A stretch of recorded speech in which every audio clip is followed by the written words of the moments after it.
اللہ اکبر، اللہ اکبر۔ حضرت ابو ذر رضی اللہ تعالیٰ عنہ شہر یثرب ہی میں تھے کہ انہوں نے نبی کریم صلی اللہ علیہ وآلہ وسلم کے متعلق کچھ اڑتی اڑتی سی خبر سنی۔ انہوں نے اپنے بھائی سے کہا کہ تم مکہ جاؤ اور اس شخص سے مل کر آؤ۔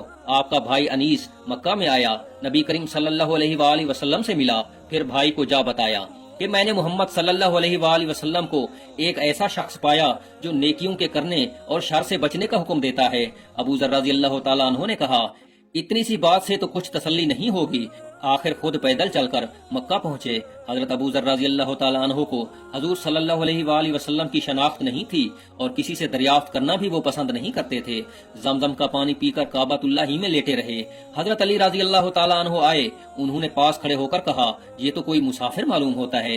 ابو ذر رضی اللہ تعالیٰ عنہ بولے ہاں میں مسافر ہوں۔ اچھا میرے ہاں چلو اور رات وہیں گزارو۔ حضرت ابو ذر رضی اللہ تعالیٰ عنہ رات حضرت علی رضی اللہ تعالیٰ عنہ کے گھر ان کے ساتھ ہی رہے۔ نہ حضرت علی رضی اللہ تعالیٰ عنہ نے کچھ پوچھا، نہ حضرت ابو ذر رضی اللہ تعالیٰ عنہ نے کچھ بتایا۔ صبح ہوئی، ابو ذر رضی اللہ تعالیٰ عنہ پھر کعبہ میں چلے گئے۔ دل میں حضرت صلی اللہ علیہ وآلہ وسلم کی تلاش تھی مگر کسی سے دریافت نہ کرتے تھے۔ حضرت علی رضی اللہ تعالیٰ عنہ پھر وہاں آ پہنچے۔ انہوں نے فرمایا شاید تمہیں اپنا ٹھکانہ نہیں ملا، چلو آج بھی میرے ہاں ہی رہو۔ حضرت ابو ذر رضی اللہ تعالیٰ عنہ نے ہاں میں جواب دیا اور پھر حضرت علی رضی اللہ تعالیٰ عنہ کے ساتھ ان کے گھر چل دیے۔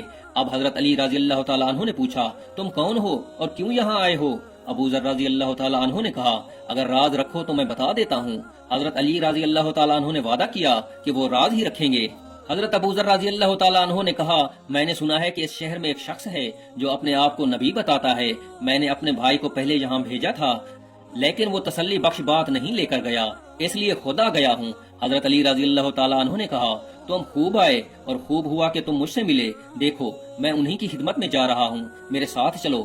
میں پہلے اندر جا کر دیکھوں گا، اگر اس وقت ملنا مناسب ہوگا تو دیوار کے ساتھ لگ کر کھڑا ہو جاؤں گا، تم اندر آ جانا۔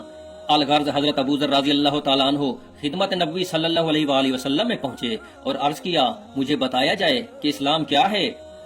حضرت صلی اللہ علیہ وآلہ وسلم نے اسلام کے بابت بیان فرمایا اور ابو ذر رضی اللہ تعالیٰ عنہ اسی وقت مسلمان ہو گئے۔ حضور صلی اللہ علیہ وآلہ وسلم نے فرمایا ابو ذر تم ابھی اس بات کو چھپائے رکھو اور اپنے وطن واپس چلے جاؤ اور جب تمہیں ہمارے ظہور کی خبر مل جائے تب آنا۔ لیکن ابو ذر رضی اللہ تعالیٰ عنہ بولے باخدا میں تو ان دشمنوں میں اعلان کر کے جاؤں گا۔ اب ابو ذر رضی اللہ تعالیٰ عنہ کعبہ کی طرف آئے، یہاں قریش جمع تھے۔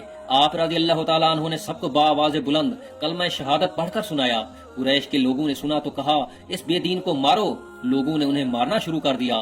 اتنے میں حضرت عباس رضی اللہ تعالیٰ عنہ وہاں پہنچے تو انہوں نے جھک کر انہیں دیکھا تو کہا ارے کم بختو، یہ قبیلہ غفار کا آدمی ہے جہاں تم تجارت کو جاتے ہو اور کھجوریں لاتے ہو۔ لوگ پیچھے ہٹ گئے اور انہیں چھوڑ دیا۔ کچھ دن مکہ میں قیام کے بعد حضرت صلی اللہ علیہ وآلہ وسلم نے ان کو ان کے گھر واپس جانے کا حکم کر دیا اور فرمایا میں عنقریب یثرب ہجرت کرنے والا ہوں، اس لیے بہتر یہ ہے تم یہاں سے چلے جاؤ اور اپنی قوم کو جا کر اسلام کی تبلیغ کرو، شاید اللہ انہیں ہدایت دے اور اس کے بدلے تمہیں بھی اجر ملے۔ انہوں نے آپ صلی اللہ علیہ وآلہ وسلم کا حکم پاتے ہی روانگی کی تیاری کی اور وطن کا سفر شروع کرنے سے پہلے اپنے بھائی انیس سے ملے۔ انہوں نے کہا کیا کر کے آئے ہو؟ جواب دیا میں دائرہ اسلام میں داخل ہو گیا ہوں۔ یہ سنتے ہی آپ رضی اللہ تعالیٰ عنہ کے بھائی نے بھی اسلام قبول کر لیا۔ یہاں سے دونوں بھائی تیسرے بھائی انس کے پاس پہنچے، وہ بھی ان کی دعوت اسلام دینے پر مشرف با اسلام ہوئے۔ اس کے بعد تینوں وطن پہنچے اور دعوت حق میں اپنا وقت صرف کرنے لگے۔ اللہ تعالیٰ نے ان کو ہدایت دی اور سارا قبیلہ مسلمان ہو گیا۔ سبحان اللہ۔